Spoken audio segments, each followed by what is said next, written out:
Wow, look at that. Oh, it's wet in there. Oh, goodness. The straw is all wet. Gross. It's no place for a baby to be born. The wind is blowing right in here. Okay, this needs to be cleaned ASAP. You're a little girl. All wet. Good job, Mama. She's working at it. I'll give her a couple minutes and we'll check on her again.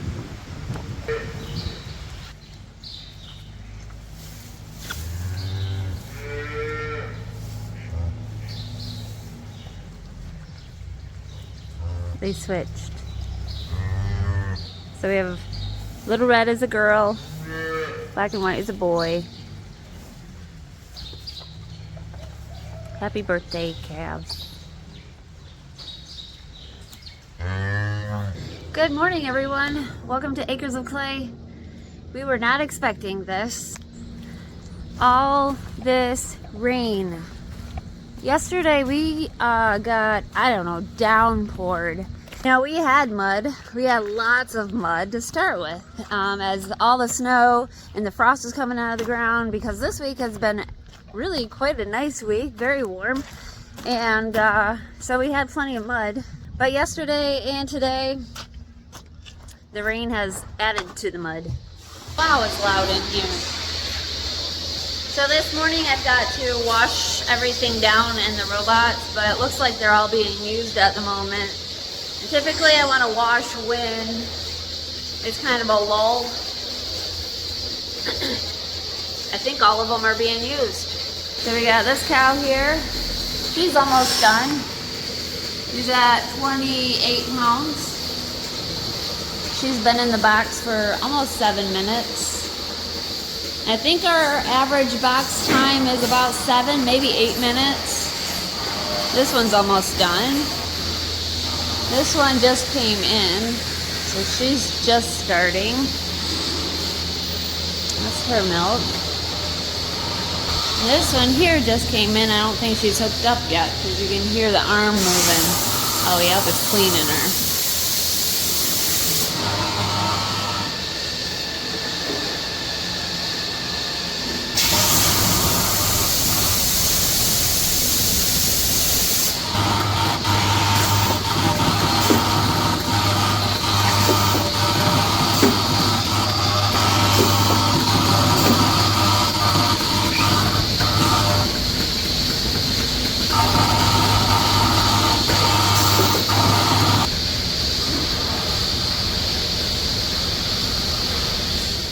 So what I'll do is I'll wait until there's less activity in the robots before I start washing them. So when I wash them, I like to close the gates. The cows can't come in.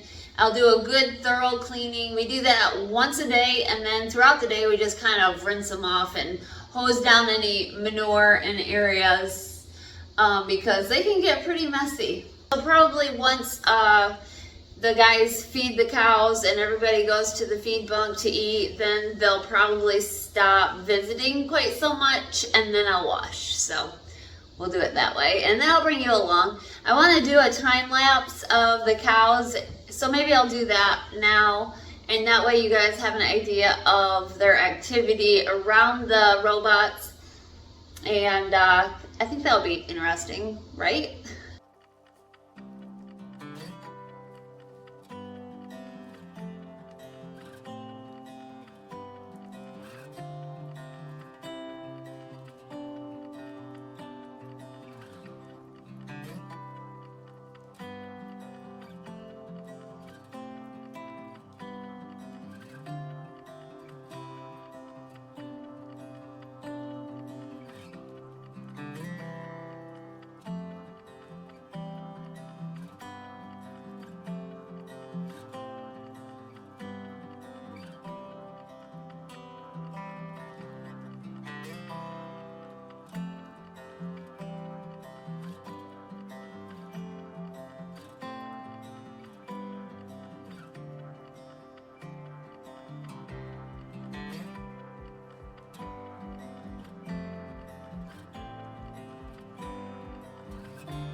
while I'm waiting for the robots to kind of clear out, I've got some cleaning to do in the calf barn. Just everyday cleaning. Yesterday we had a couple of tornadoes here in Michigan. Took the lives of 4 people. Our prayers are for comfort over those families that lost loved ones suddenly. That was totally unexpected. We were, Kevin and I were in the barn. We were running our cows through foot baths, and it just started pouring. I got a little video of that. We just run all this group through the, what is this, foot bath here. And cows aren't used to that. We didn't use foot baths. We haven't used a foot bath in a long time, but the storms are brewing. You can see how dark it is in here in the middle of the day.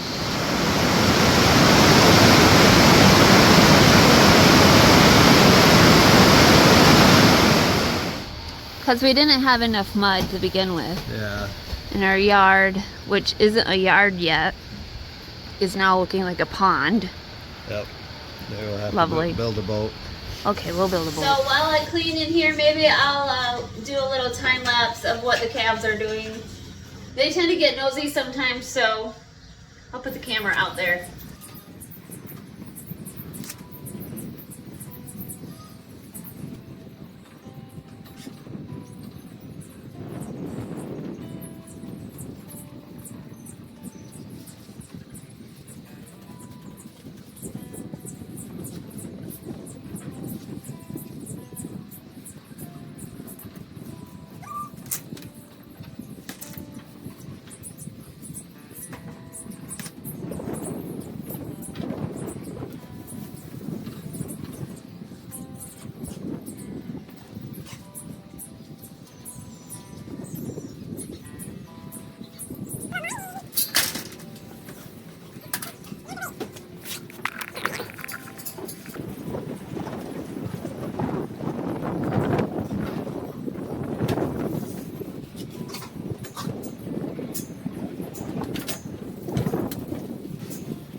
Ew.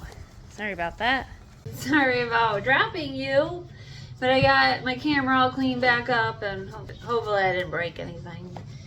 Basically, our automatic feeders for our calves, they don't clean themselves between each calf.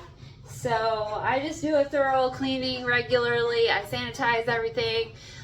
Sometimes change out the nipples. Other times I just clean it really well with a sanitizer. I have something in my eye. And now I'm just cleaning the bowl part. I just come in and I can basically just get all of this area wet. I've already put the cleaner in here and let it drain out because that's what I had it soaking while I was out there. One other thing I like to check is the hose. If there's any buildup in this hose, then I either replace it or otherwise I use a cleaner that we use for the milk lines in the parlor, and that usually will take care of any fat buildup that's in those hoses. This hose looks pretty good. Today, it doesn't want to come off. There we go. Basically, I just take the hose off and then I rinse hot water through it. Okay, so this part of my chores is done, and we'll move on to something else. Somebody's eating.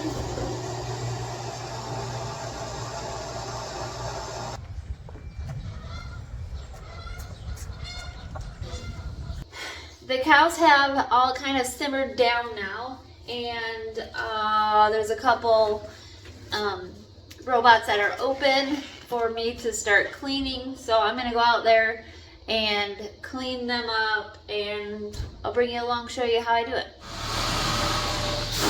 This cow keeps coming through and I'm trying to clean. Go on through, girl. It's not time for her to get milked yet, so she'll just walk out. There she goes. I'm gonna close that gate off, and in order to do that, I just have to kind of put it out of service. So the gate is closed, nobody can come in. I'm gonna do a clean, so I'll just kind of show you what all I clean in a minute. Alright. I'm gonna go find some bolts in a minute.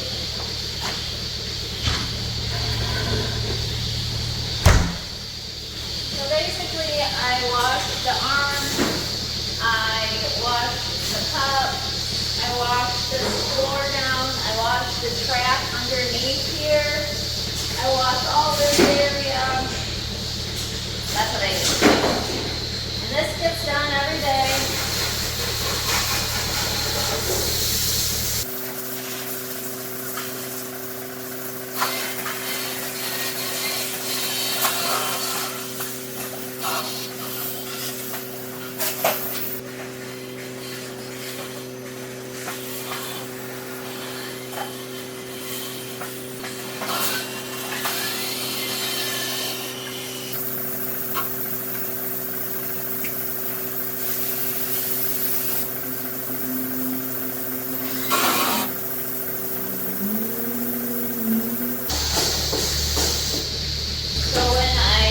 Loosen these cups, I can pull them right out and I can clean all up in here. But these I can wash.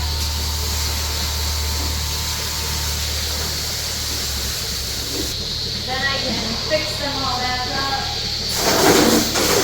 They're ready to go. I'm going to calibrate the arm.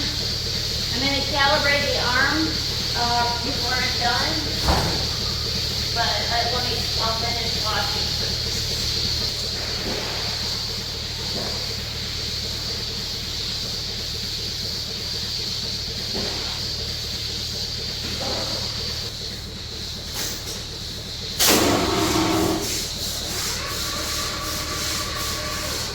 Well, now the robots are all clean and they're ready to get used and dirty all over again. So, one thing I wanted to show you is, so basically I can wash this all down with water. There is a little place right here and the A4s, I don't know, it's kind of a design flaw. They do have a rubber seal placement that we haven't received yet, but it does go in here, but we cannot we can't spray this part with water because we can't allow water to go down in here. This is called the mothership, and there's a lot of, I forget what it's called under here, but it can't get wet. So until we get that rubber seal in here, we just wash this whole area, all this arm, down by hand and not spray it with water. And if I open this here from, well, let's go from about here, I'll say probably here down, that can all get wet. But anything electronic, all these wires and sensors and things, yeah, you don't want any of that to get wet. And although I don't know exactly what all of these do, my son, Sydney, he's learning and he knows quite a bit already, so he knows what to look for if there is a problem. Got the boss in the office today. You better write a cow number.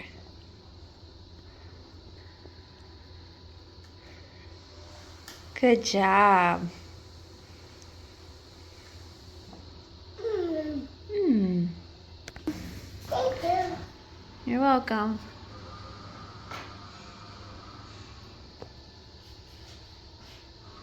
Good job.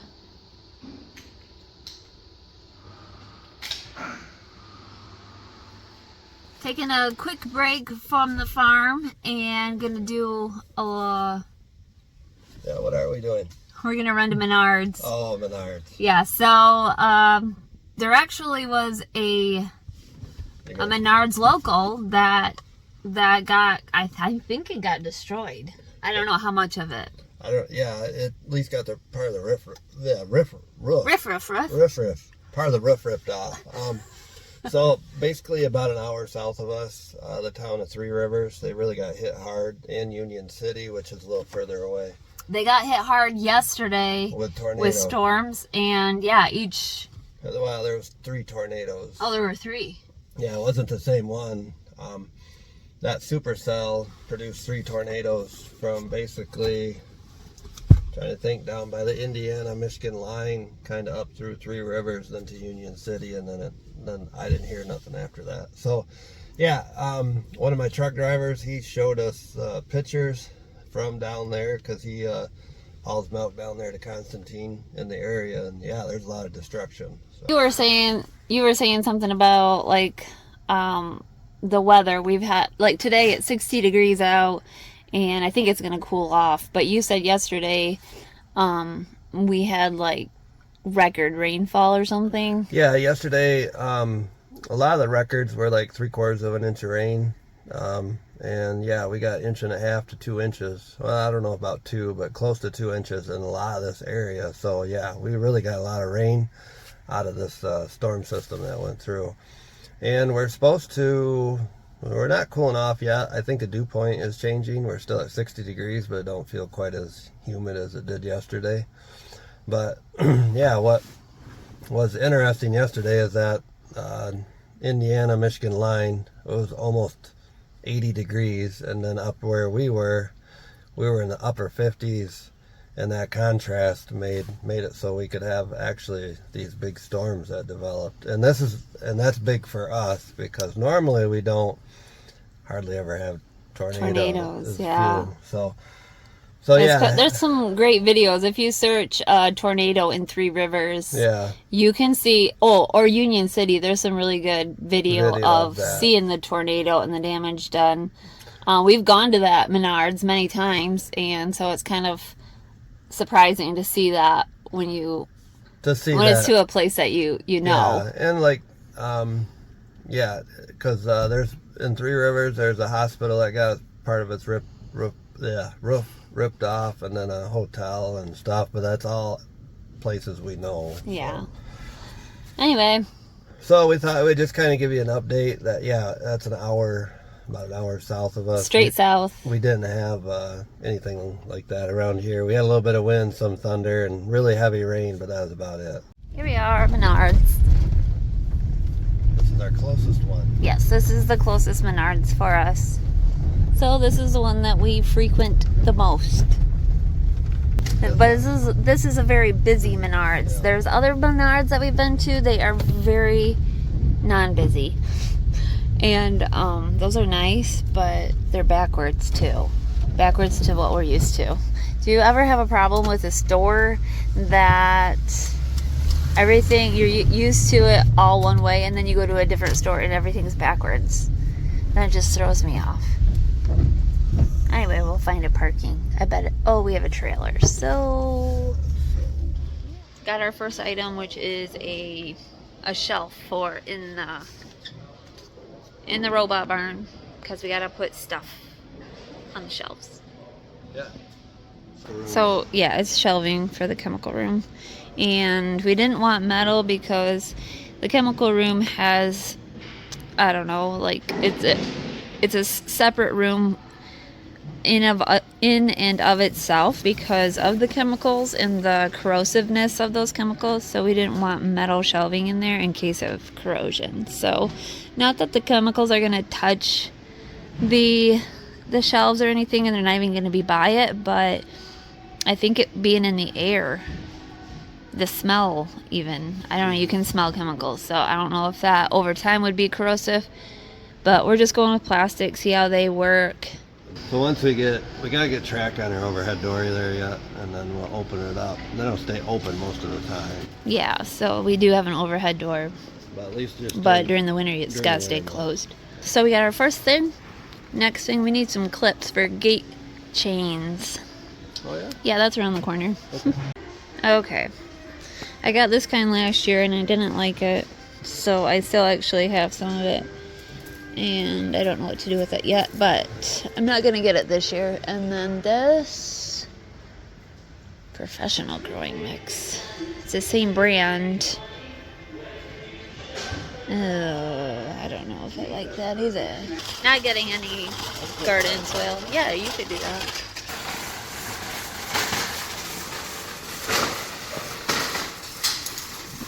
You dropped a clip. Here we are. Last pickup is 2x6x16s. So we're gonna strap these down. What, dear? Oh, I think the ratchets are on my side. It's Saturday. It's rainy. Nobody's in here. This is pretty nice. The store was busy, but the lumber area is not so busy. Oh.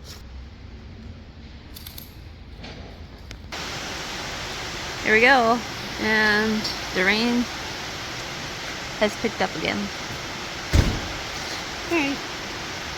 Just got an alarm from the robot, or a call saying that there was a critical alarm. So, out of operation. Okay. I did get a critical on robot 1, 2, and 4. So this is the fun part about troubleshooting. And I'm just gonna go to the alarms.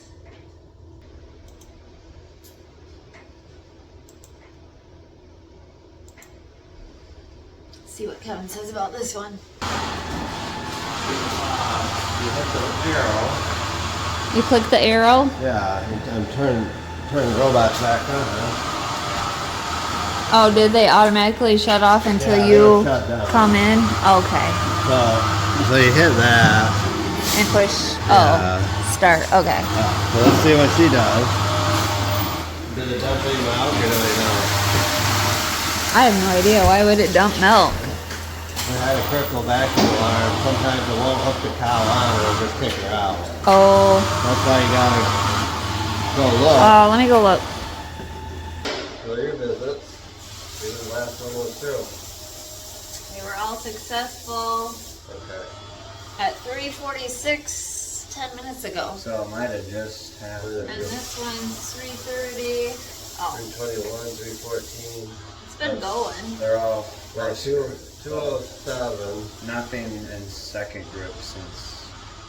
No, 102 went through. Well, it didn't start washing until after this one was out. Yeah, so watch a little later today. So we figured it out. So the pre-milk, the first milk that is stripped out of the cow is called pre-milk. Yeah, that gets dumped. Yeah, there's 9 cc's and there's a little valve in there that, hold on, that's actually not the valve.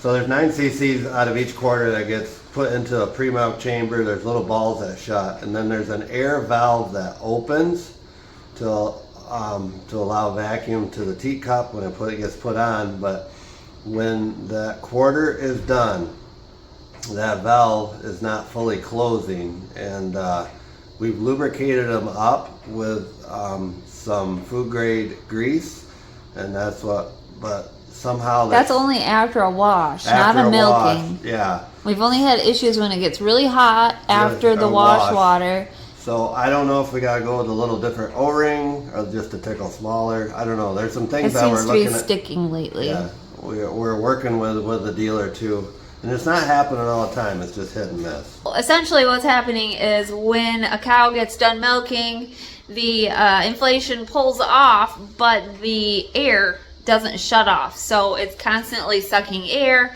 which makes the air supply draw low, and then you get an alarm. Well, I'm back in the office now. It is evening now. It's been a day, but we are working at some of the fetch cows. Kevin is currently, I think he's scraping, but he's gonna make a load of feed. Sanders and we worked at milking the new heifers to get some more colostrum for the babies. And Sydney and Ethan are not here today, so you haven't seen them in today's video. They are with our youth group. Our youth group is holding a big conference, and so they're involved in that, so they haven't been here much. Ethan was here earlier, but I didn't put him on video.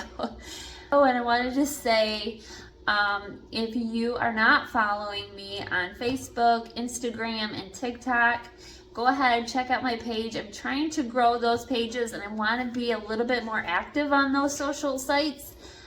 So yesterday I did my very first Facebook Live, and I'm hoping to do more of those. I really think that I should do them during the daytime, especially maybe around the lunch hour.